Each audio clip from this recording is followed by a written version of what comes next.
Follow Paddy Power on Snapchat. The username is @ThePaddyPower, and we promise there won't be any boring snaps about gigs, the weather or the gym.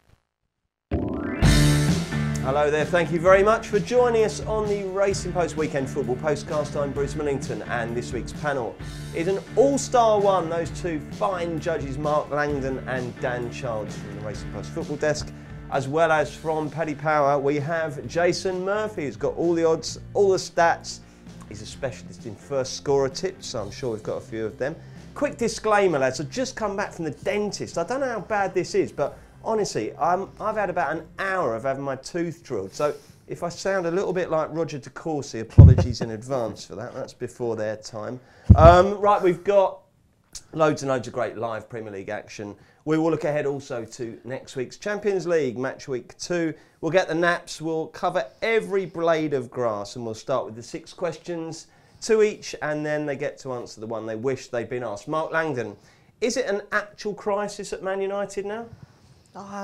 No, I don't think I don't think it's any worse than it was, say, at the start of the season, because I don't think we've learned anything new about what's happened. I mean, it's not good when Mourinho and Pogba seemingly at war. I mean, they have tried to sort of calm it over the last 24 hours. There was a misunderstanding over an Instagram post, which seems like it was the one that caused that incident in training on Wednesday. But, I mean, I think they're a very similar level team to what they were last year, playing pretty much the same way, but just getting the results that their performances deserve, whereas last year they got away with it so often. So, if you thought they were in crisis last year, then yes, if you tend to think that, I just think this is where they are now. You know, Manchester United have not been Premier League winner for a while. I mean, it took a long time for people to realise that Liverpool weren't that great team anymore, you know, for a long, long time. And I think maybe it's just the same at United. If you were in charge at Old Trafford and you had to choose one of them to go, who would you get rid of?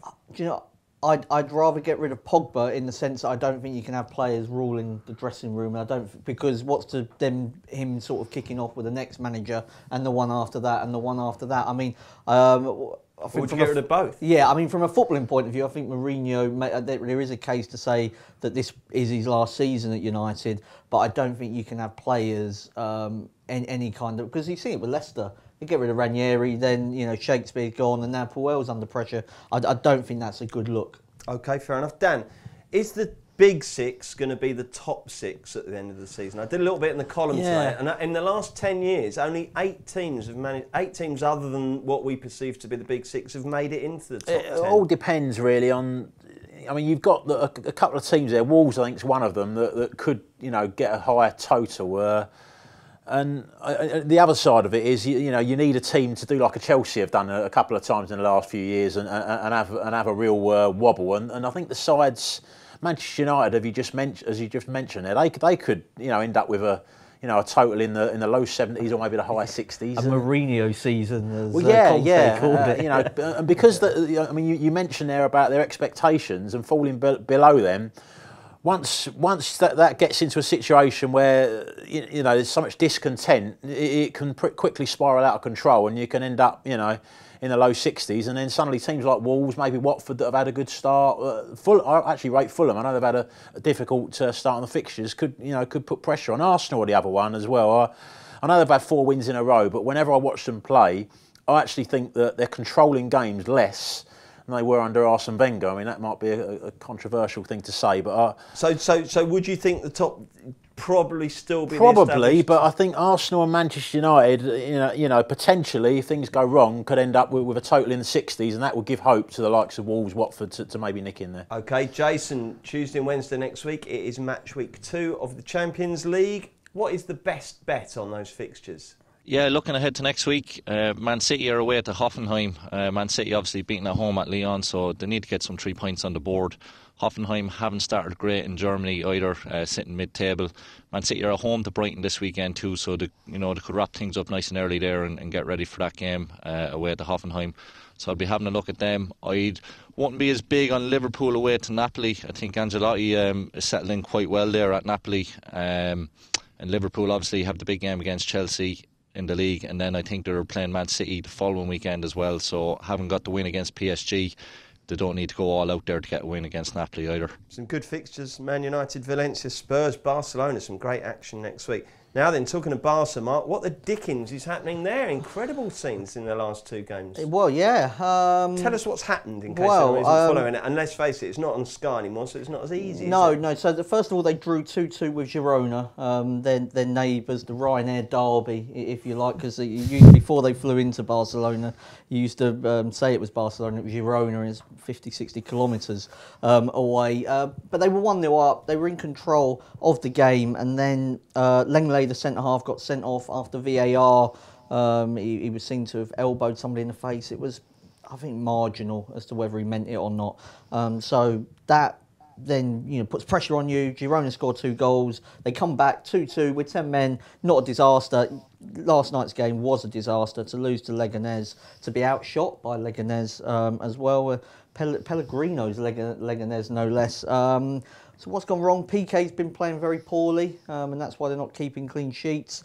And I don't think the balance in midfield's quite right. When Coutinho plays in midfield, it puts so much emphasis on Busquets because Rakitic is the other one in there. So I think they're an unbalanced team at the moment, trying to fit all of their attacking players in. Ousmane Dembele, Coutinho, it's probably one too many.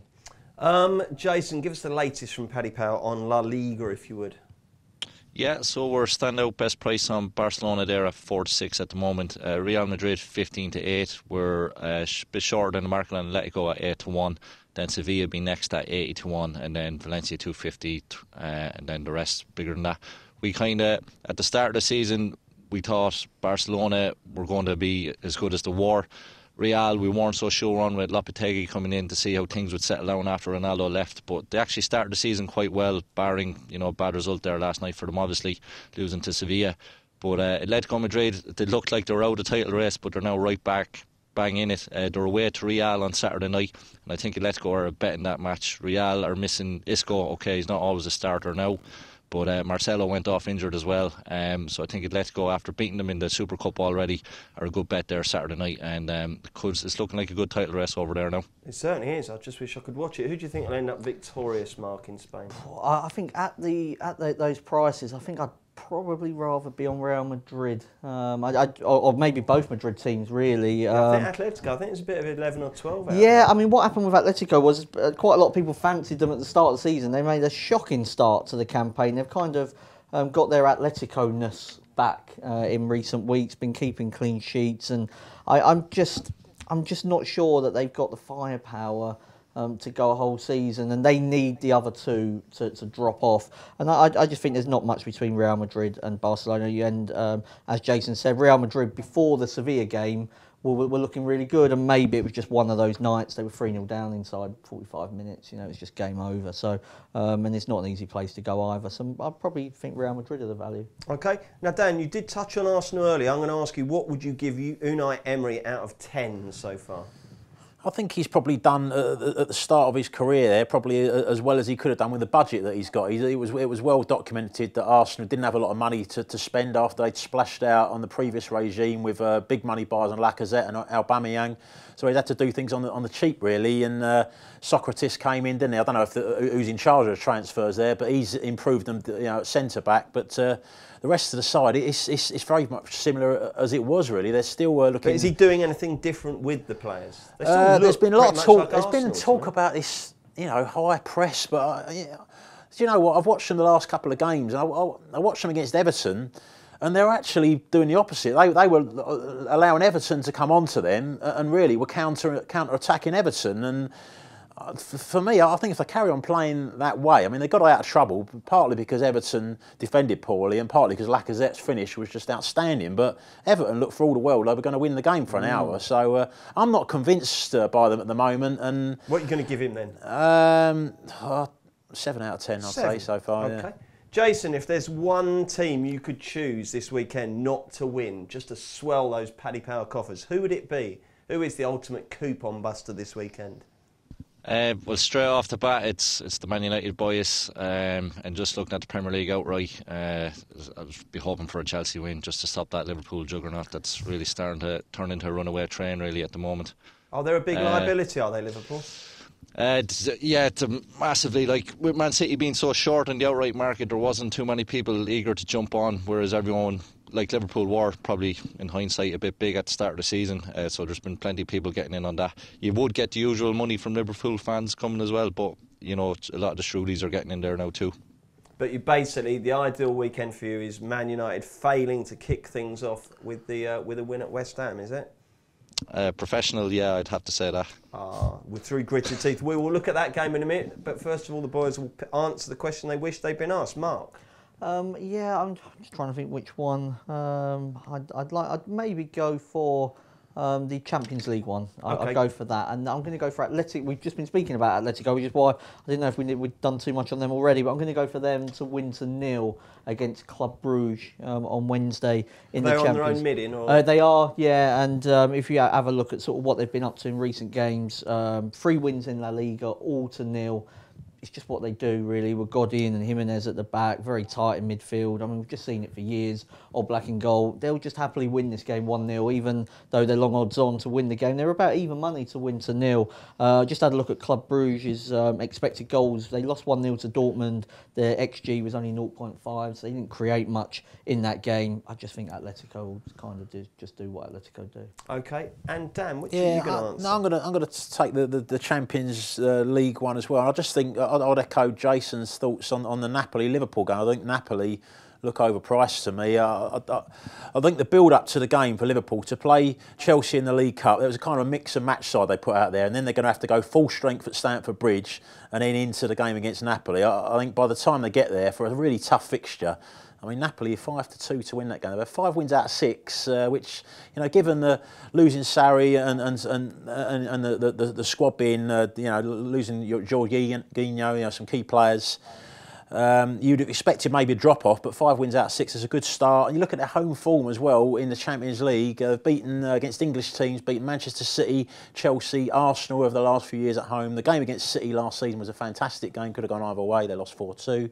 And Liverpool, group stage, 2 wins out of 9 away in the last 9 Champions League group stage away games. They were against Maribor and Debrecen. So it's not, when they play big teams, I know this is a great Liverpool team, but when they play big teams, they have struggled in the past. So Napoli for me. Brilliant stuff. Let's take a quick break and then we'll be back with the Saturday Premier League action. Success ain't earned, it's bought. That's why at Paddy Power, we paid the big bucks for the best tech nerds in the world to develop our new, fastest ever app. Download the new app from the App Store or Play Store now. 18+, begambleaware.org. OK, let's get stuck into Saturday, 12:30 BT Sport at the London Stadium. West Ham versus Man U. How do Paddy Power bet? Jason Murphy. West Ham 10-3, the draw 13-5, and Man United 4-5. Mark Langdon, what happens here? Surprised myself a little bit. I mentioned this when Manchester United played Watford, that I thought they were a little bit big, and I think that they are for this game as well. Since the start of last season, they've won 59% of their away matches against teams outside of the Big Six, which I think is a value bet. And West Ham are no better than average, I don't think. Maybe. Do you not? Well, where are they going to finish this season? I mean, I wouldn't have them any higher than, say, 10th. I've started warming to them a little bit. I mean, on the back of that, they beat an Everton team that was absolutely shocking and injury ravaged, and a Chelsea team that they drew with that was knackered. I mean, they only arrived back on the Friday from Greece, which is no recovery time. And I couldn't believe the side that Sarri picked against PAOK in the Europa League. It was way too strong, really. And then I'd look at the expected goals, because I thought that West Ham played quite well in the game, and it was 0.9 West Ham to Chelsea. So they've actually given up.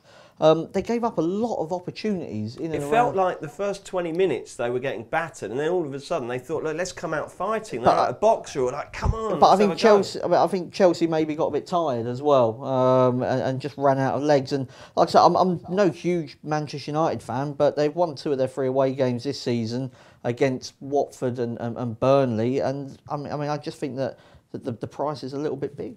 Dan, are you Man U? I think the prices are about right. I know what you mean there about Man United, because they do tend to handle these games quite well, where they don't overcommit, do they? And they're good at stopping opposition teams playing. But that's the angle I'm going to go with, actually. I think West Ham will play the same as they did against Chelsea. They'll have 3 midfielders, Rice, probably Obiang and Noble, and try and stifle the game, look to hit on the break. But Man United are not as easy to hit on the break as, say, Chelsea are. Chelsea play more open. So I don't think there'll be many goals. The United will be in there with Matic and Fellaini protecting the defence. They're defending. Everyone was going about and being rubbish at the back early in the season. They actually, before the Derby game, conceded only 2 goals in the last 4 games. So they are improving at the back. And I just think both teams are going to struggle to score. So under 2.5 goals does it for me at evens. Lovely. And Jace the Ace, the Man U fan, what are you going to go for? Yeah, for a change, I'm actually going to oppose United in this game.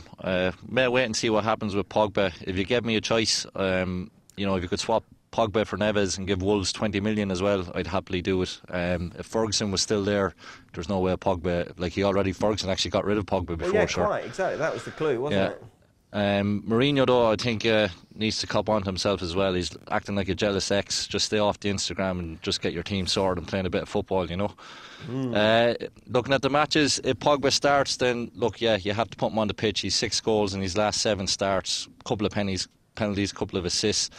But for me, West Ham, they've sorted out their early season issues. They've sorted out their midfield. Aubameyang, Rice and Noble started against Everton, started against Chelsea, and they make West Ham look a bit more solid at the back. Arnautovic was missing last week, but if he comes back in going forward, him, Anderson and Yarmolenko look very dangerous. Arnautovic, if he was to play every minute of the season for West Ham, he would have got 33% of their goals last season. I think he's overpriced at 13-2, 7-1 for the first goal scorer out there, so I'd have a look at that. Man United, yes, they've only conceded 2 goals in the last 4 games, as the lads say, but it's really down to De Gea. He struggled in the World Cup and struggled at the start of the season, but he's back to his best. If it wasn't for him, we'd be conceding a couple of more goals on top of that. But all things considered, just with the drama that's going on at United at the moment, West Ham seem to have sorted out their issues. I'd be looking at West Ham +1, 10-11, or get on Arnautovic for first goal score. Okay, it'd be a massive who else, wouldn't it, if Pogba scores the first goal? The commentator would not be able to... Well, Arnautovic was the one that Mourinho wanted, one of those that Mourinho wanted in the summer, wasn't it, apparently? Yeah. He's so good, isn't he? Okay, let's look at the 1, 2, 3, 4, 5, 6 3 p.m. non-televised games. Jason's got the prices. He'll read them out. He'll give his tip, and then Mark and Dan will give theirs. First off, Arsenal versus Watford. Yeah, Arsenal 2-5, draw 7-2, Watford 11-2. Arsenal kept the first clean sheet of the season last week, but I still fancy Watford here with playing the 2 strikers up front to get at least 1 goal in this match, if not 2. Arsenal's full-backs just pushed too high, Bellerin, Monreal, and they're going to get caught in the break again. So both teams to score is a bit short at 4-7, but I'd get on Watford at +1 at 7-4. Mark? I could quite easily lay Arsenal here, or back maybe over 3.5 goals. Take your pick, really, of those 2. But, I mean, Petr Cech has made 26 saves in the Premier League this season. Only 2 goalkeepers, Joe Hart and Fabianski, have made more, which I think tells you a lot about the way Arsenal are defending at the moment. And Dan? Yeah, simple. The prices lay. Arsenal, in the last 6 games between these teams, Watford have won 3, Arsenal won 3. 2 of them Watford wins were at the Emirates. They've won 5 of their last 10. Well, yeah, so they've got a great, and they've got a stronger team now than they had, previously. Watford and Arsenal were weaker than they were then. So just a couple of mentions as well to look out for in team news. Kabasele, they're appealing the red card, but if he's suspended for Watford, there's a big drop-off, him not playing and Mariappa possibly coming in. The other side, Socrates is an injury doubt for Arsenal. If he's out, Holding comes in, which is a potential drop-off for Arsenal. Okay, Everton, Fulham. Everton 8-11, the draw 11-4, Fulham 10-3. Been quite sweet on Fulham, but they've let me down a couple of times this season already, but I'm going to stick with them one more time. I just think they're very good going forward. Mitrovic is just quality. He's top of the scoring charts with Hazard at the moment. Everton got Michael Keane back in last week, but I still think they're a bit soft at the back, poor on set pieces. So I think Fulham at 10-3 is worth a bet. Okay, Mark?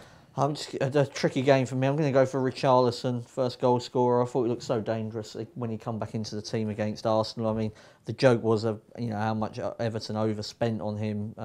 It could end up being an absolute bargain if he carries on, because I think he could be a regular for Brazil. Richarlison, first goal.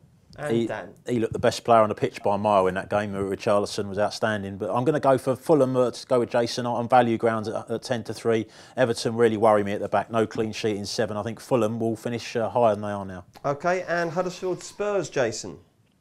Huddersfield 7-1, draw 7-2, Spurs 2-5. Spurs have conceded in 5 of their 6 games this season so far, just that clean sheet against United.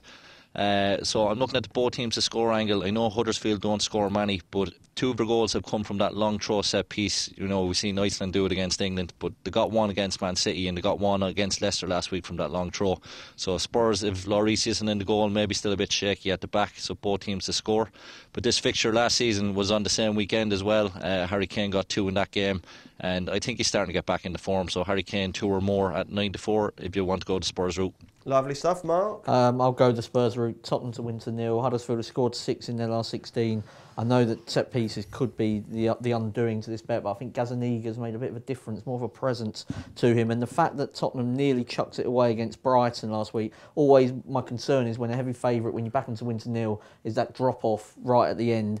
I think after what happened and the scare they got against Brighton, they'll manage the game more successfully. OK, and Dan? I think Spurs will win, but I think it could be level at half-time, so I go draw half-time, Spurs full-time at 3-1. Spurs have been slow starters in a lot of their games. No goal in the first 40 minutes since the opening, since the Newcastle match. So Huddersfield have been level at the break as well in 4 of the last 5 games. You're both Spurs fans, lads. Are either of you going to this? No. No? Hasn't even crossed your mind? I'm going on Wednesday. Oh, okay. To Barcelona, glory hunting. Oh, Going Barcelona. Yeah. Well, listen, if you ever do go there, and any away fan visiting Huddersfield, I thoroughly recommend the Magic Rock Brewery as a great place to drink before the game. Absolutely brilliant. Right, we've got Man City versus Brighton, the hottest favourites of the weekend. Just how short are Man City, Jason? Yeah, Man City at 1-12, draw 10-1, Brighton 25-1. This is actually one of the games that, you know, the team that comes sets up defensively, unlike Fulham who tried to take City on and got well bet. I think Brighton in their last 3 games they've been 2-0 down, but twice they came back to 2-2 and they nearly pulled it off against Spurs last week as well. So they're not a team to lie down even if they go a goal behind against Man City. So I'm looking at the under 2.5 goals at 9-4. Just the fact City have that game in Champions League against Hoffenheim midweek, you know, they could easily, you know, once to go 2-0 up, shut up shop as such. Or even Brighton at +2 on the handicap at 11-5 I think could be worth a bet. 9-4, under 2.5. That sounds good, Mark. I'm going to go similar lines, but 2-0 Man City for most of the reasons really Jason mentioned about that Hoffenheim game. There's no real need for Man City to be going bonkers, and Brighton have conceded exactly 2 goals in 5 of their 6 matches this season. I think they could be relegation candidates actually if they carry on that. Last season they lost 2-0 in 37% of their away matches. Good stat. Daniel? I'm going to go the first score route. I think Raheem Sterling often gets priced up a little bit too high for Man City. He's 4-1 to score the first goal. Jesus is 5-2. Since the start of last season in the Prem, Jesus has got 14 goals in 34 Prem games. Sterling has got 21 in 38. Better ratio, yet he's a bigger price. I don't rate Jesus. I can't have him. I honestly can't have him. I'm talking the football here, the religious hero. But, what do you think of him, Jason? You're a first scorer master. Yeah, what Pep Guardiola has done this season against teams that come to just defend at the Etihad, he'll start Aguero and Jesus up top as a pair. Aguero on his own is priced right, but when the two of them start, Aguero is priced wrong, and therefore so is Jesus. Aguero takes up too much of the market when the two of them are on the pitch. So if 2 of them start, then absolutely there's definitely value in Jesus. If the ball's in the box, he's in the box, and he's a good little finisher. I just think that maybe Jesus' problem is I'm not sure about him playing up front on his own. And actually when he's with Aguero, I think it helps him. You saw when he played for Brazil on his own, it didn't seem to suit him. OK.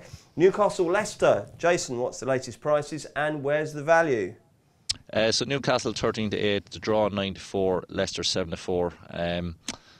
It's a tough one to call this. If you're looking for a goal scorer, have a look at Maddison, 3 goals in 6 games. He's really settled in well to the Premier League. Good have a look at maybe isn't he? Yeah, even have a look in the Young Player of the Year market as well. Like I said, there's probably a bit of an English bias when they go to award that too. So you know, I think he's worth a shout there. In this match, I'm thinking it's probably going to be a draw. If there is a loser, then have a look at the sack markets, because whichever manager loses here is going to shorten big time. But look, Leicester are the both team to score specialist. It's clicked in their last 4 matches, and it's clicked in 3 of Newcastle's last 4 as well. So I'll be going both teams to score at 5-6. OK, I sat through 90 minutes where it was very unlikely to happen last week, but there you go. Mark? Yeah, well, I'm going to do similar route, really, draw after what happened last week at Selhurst. I mean, if you have a look at Newcastle's 4 defeats, they've been in all the games. Arsenal, Tottenham, Man City, Chelsea, lost all of them 2-1. The other 2 matches finished 0-0. I think having Lascelles, Kennedy and Shelvey back long term is big for for Newcastle. Leicester, these are the sort of games where I tend to back them, but actually they've got a pretty disappointing record, and I think Puel is underachieving with a talented squad. Okay, and Dan, what's your view here? Leicester for me. I think there's a lot of pressure on Newcastle because they've had these tough fixtures at the start. I think there's a lot of pressure on to try and win this game. I think they'll have to push for the win, and that could be their undoing, because you saw against Huddersfield with Iheanacho and Vardy's pace on the counter-attack. I think that could take Leicester to victory. Okay, and our last 3 p.m. game is Wolves versus Soton. What's the latest betting here, Jason? Yeah, Wolves 8-11, draw 5-2, Southampton 7-2. Wolves did play in the League Cup midweek, but they made 9 changes for that game against Leicester, and they've an incredible home record under Nuno as well. Southampton kind of never got going against Liverpool. They will have Danny Ings coming back into this, which is a big plus for them. But Wolves are just very good at home. Last day out against Burnley, completely dominated. Should have won by more than the 1 goal. Big fan here of Wolves 8-11. Mark? Yeah, I mean, I understand fully why Wolves are at the price that they are. I think it's probably priced about right. They're a good side. They don't concede so few chances is what I think is one of their sort of endearing features. So maybe even Wolves to win to 0. They don't score that many goals, Wolves. So you could even sort of push it out and go for a 1-0 Wolves win. Is that lack of penetration potentially going to be the thing that prevents Wolves from really storming up the Premier League table? I do think they lack somebody that's going to score like a Mitrovic maybe amount of goals, but I think what he wants is this holistic approach. So Jimenez, if you brought in somebody that was, say, more selfish in front of goal, then maybe other parts of the team wouldn't work so well. So I think he's got somebody up there that kind of knits everything together, and he'd rather do that and just control matches, know they're not going to concede goals, and if they have to win 1-0, so be it. The sort of Atletico Madrid of the Premier League. No, actually, they're prettier than that. Yeah, aren't they are. I mean, it's it's sort of. It's almost like a modern Mourinho, I think, in that he used to be able to control matches like that, and then he kind of just went full circle into what he is now, really. Okay. Yeah. Dan, Wolves fan? Yeah, I am. Yeah, I think Jimenez might get a few more goals this season as well because of the players he's got around. He's got 2 good wingers, some real good. The midfield as well with Moutinho and Neves is there's fantastic creativity there. So he's playing in a team now that's creating chances. He took his goal really well actually against Burnley, and if he gets his 10 goals and, like you say, brings the others into play, your Costas, your Hotters, they're going to pitch in as well. So I think they're well worth a bet here. They're unbeaten since losing at Leicester in 6 games. Southampton have had 4 Premier League wins this year, which is is shocking really. You think that Hughes has turned it around, had a couple of wins at the end of last season, but they've not really moved forward for me. Okay, at 5:30, the game of the weekend is Chelsea versus Liverpool. Should be an absolute cracker. Paddy Power make Chelsea the outsiders. They're 9-5. Liverpool are 7-5. The draw is 5-2. Mark, what is your view on that show of betting? I understand it because I sat here a couple of weeks ago and couldn't believe that Liverpool were going off favourites at Wembley against Tottenham. I've got Tottenham and Chelsea pretty much similar standard, really.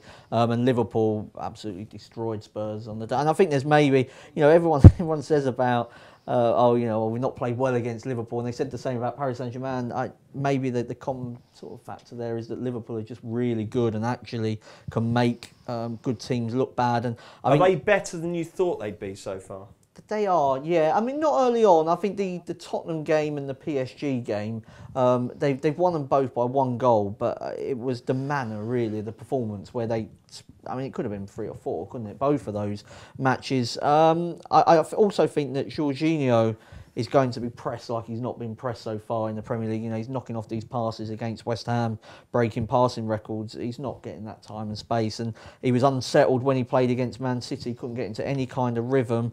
I think there'll be goals in the game. I was looking maybe at a couple of correct scores. 2-1 to Liverpool, which happened against both Tottenham and Leicester, and also a 2-2 because Eden Hazard, is just an absolute genius and could drag Chelsea back into the game. But I'm a bit concerned about Chelsea defensively for this game. I think the match prices are about right. So you're going to go 2-1 Liverpool and 2-2? Yeah, a little saver on 2-2. Excellent. Dan, what's your approach to this one going to be? I think Chelsea... Should be a good game, shouldn't it? I think it'd be a very good game. I think Chelsea are a little bit overpriced, actually. I'm still... Sounds crazy because they've done nothing but impress, really, Liverpool this season. But the Spurs selection for that game at Wembley was unbalanced, and it really handed the game to Liverpool. Playing, Harry Winks out on the left, it was a strange selection. Liverpool did all they could, and they dominated the game, won the game. But I just think this will be a tougher test actually for them. And Chelsea winning in the cup, I know both teams made changes, but that's going to give them a bit of confidence going into it as well. And I just want a bit more evidence of Liverpool away from home. I looked at last season, and they haven't changed that many players from last season. They got 1 point from 15 away to the Big Six last season. So I just want to see a bit more evidence for them to be justifying going off at favourites away to Chelsea. So I'll take a chance on Chelsea. And what are you going to do here, Jason Murphy? Unfortunately I'm going to have to go with Liverpool for a couple of reasons. Like the boy said there with Jorginho, he's not going to get the time and space that he has been getting. If you look at teams to score goals, like it's probably going to be Giroud, but between Morata and Giroud, they've only 1 goal between them this season. And even Morata against West Ham last week, he came on, he had a chance straight away, and it hits Fabianski in the face. So like they're just kind of on that run of luck as well. And a lot of Chelsea's chances are falling to N'Golo Kante, which look, maybe it will be a strength of his eventually, but he's not known for his goal scoring. If you look at Liverpool's 3 up top, I mean, they'd obviously walk straight into that Chelsea team. And even if you look at the benches, who would you want coming off, like Ross Barkley or Shaqiri at the moment? So I just think Liverpool have more strength up top, more strength in depth, which is going to count a lot for them. Hazard, unfortunately, he scored a worldie last night, but it's like, when you're waiting to play a match and you're knocking the ball around and you score a cracker, and the boys are kind of saying, save that for the match. Like, he should have saved that for Saturday, really. But for me, at the prices, just the form Liverpool are in, again, questions over Chelsea at the back still.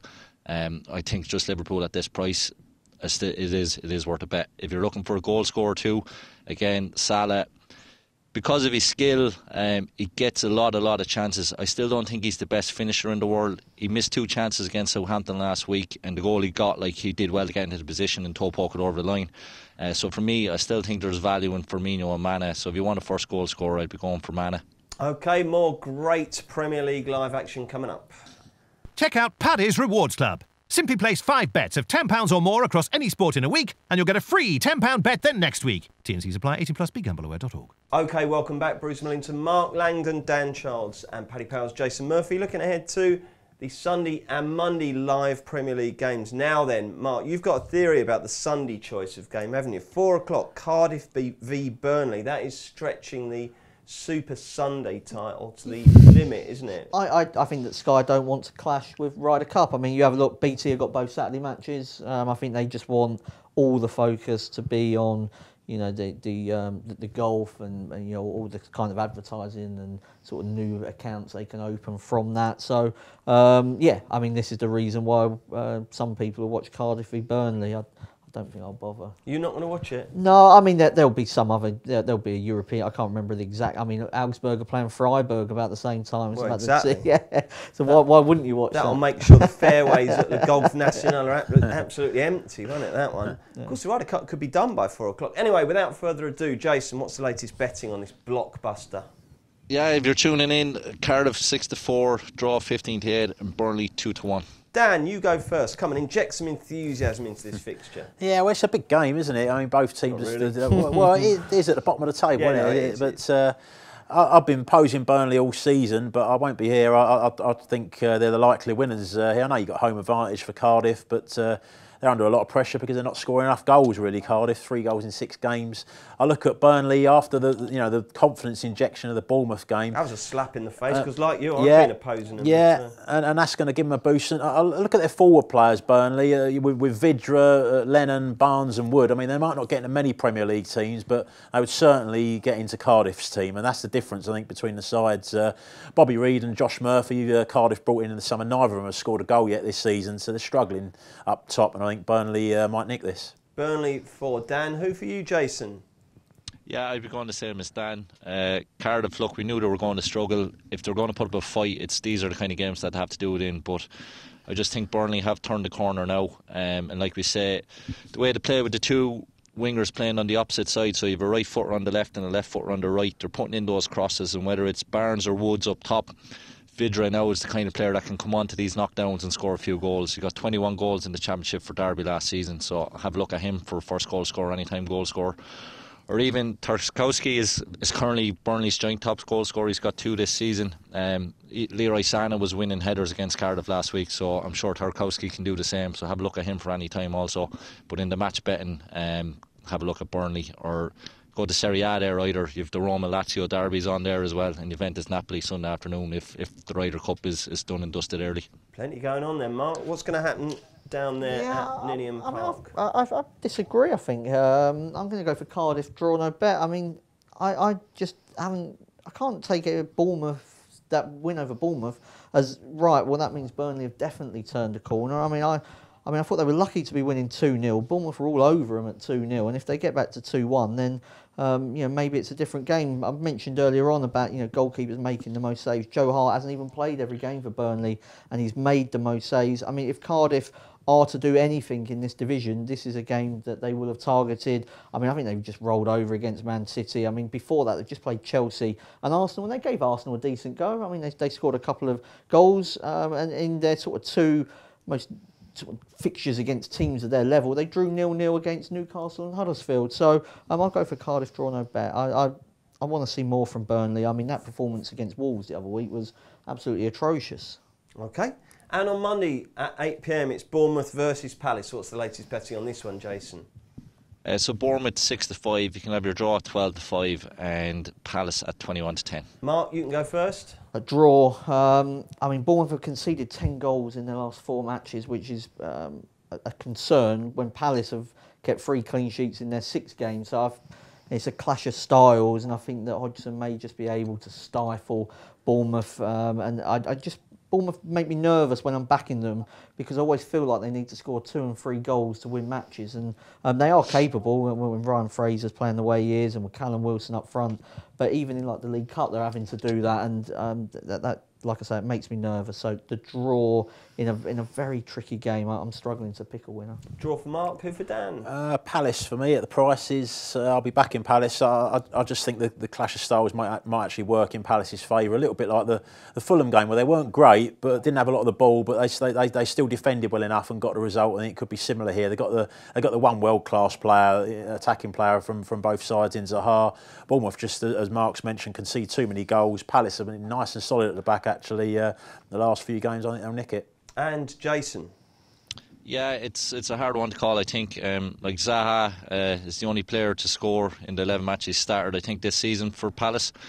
Bournemouth have given away 2 penalties in their last home games, including the League Cup and at home to Leicester. So Mihailovic takes penalties. He's taken a few free kicks outside the box as well, so he might be worth a look in those goal scorer markets. People were talking about Yarmolenko's miss last week, but I think Sacco was definitely the miss of the weekend. Shocking. It was.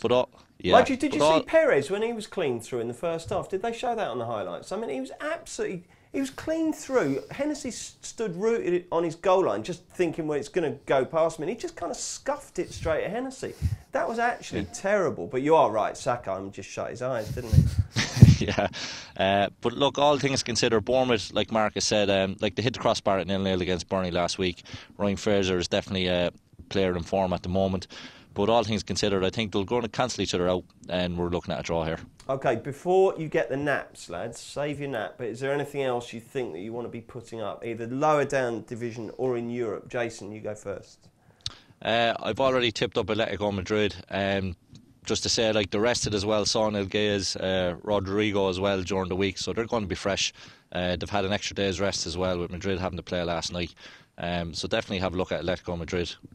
In the Madrid derby, Dan? I'll go for a Lyon at a shade of odds on at home to Shakhtar Donetsk. They followed up that Man City fantastic performance with two good wins in the league. Shakhtar, I think they've lost a few players, and a bit of a worry that they only drew 2-2 at home to Hoffenheim in their first game. And Mark? On Sunday night, Lille, reasonably priced outsiders against Marseille, and Lille have made a very good start to the season. Did lose last night, but I'm not sure Marseille will win that game. And then in the Championship, I quite like Middlesbrough at Hull, and in League 2, MK Dons, who I think have played really well the last couple of games, haven't got the results. They're at home to Tranmere. I'll tell you what, if you're going to the Ryder Cup, you could call in on Lille on the way home, you know. Oh, yeah. It's on the way, isn't it? You could, yeah. I mean, why wouldn't you? Well, exactly. Exactly. Good game, that. Right, let's get the naps. This will not be beaten. I am going to go for West Ham or the draw at 10 to 11. Mark, what are you going to go for? I'm going to go for Southend, draw no bet away at Wickham. Wickham have only won one game in the league so far. They've been in a lot of matches, but they don't win too many. Southend were excellent against Fleetwood last week. I think they're a lot better than 16th in the table, and they've got a couple of players coming back. And if you look at the games they've lost, mainly this season, Peterborough, Doncaster, Charlton, all in the top 6. Luton, they're going to be in the top 6, I'm sure, come the end of the season. So this is sort of a downgrade in fixture list. Dan. League 2, Forest Green, 11 to 10, away to Macclesfield. Macclesfield, bottom of the table. Bit worried about a backlash, obviously, after they lost 8-0 to West Ham in the League Cup game. But Forest Green are the only unbeaten team in League 2 as well. They've drawn 6 of those, but away from home, they've got 8 points from 12, and this is arguably their easiest away trip of the season. And Jason, what's your nap? Yeah, Wolves for the reasons outlined earlier. Just as a bonus, if you're listening to the podcast on the Thursday, Alaves are at home to Getafe tonight as well. Alaves have won 3 on the bounce. Since the manager Fernandez came in December last year, they would have finished 8 in the league table last season. Like, he really got them out of trouble. And since he's took over as well, only Barcelona, Real and Atletico have got more points than Alaves. They're very good defensively. So if you're listening on the Thursday, get on Alaves tonight. But otherwise, the nap for the weekend is definitely Wolves. Thank you, chaps. If you're not too late, rather, last call for the Ryder Cup Postcast. They tee off at about 7 o'clock on Friday morning, so that is available. Give that a listen, and we are back next Thursday with another Racing Post Football Postcast. Thanks, chaps. Until next week, goodbye. Success ain't earned, it's bought. That's why at Paddy Power, we paid the big bucks for the best tech nerds in the world to develop our new, fastest ever app. Download the new app from the App Store or Play Store now. 18+, begambleaware.org.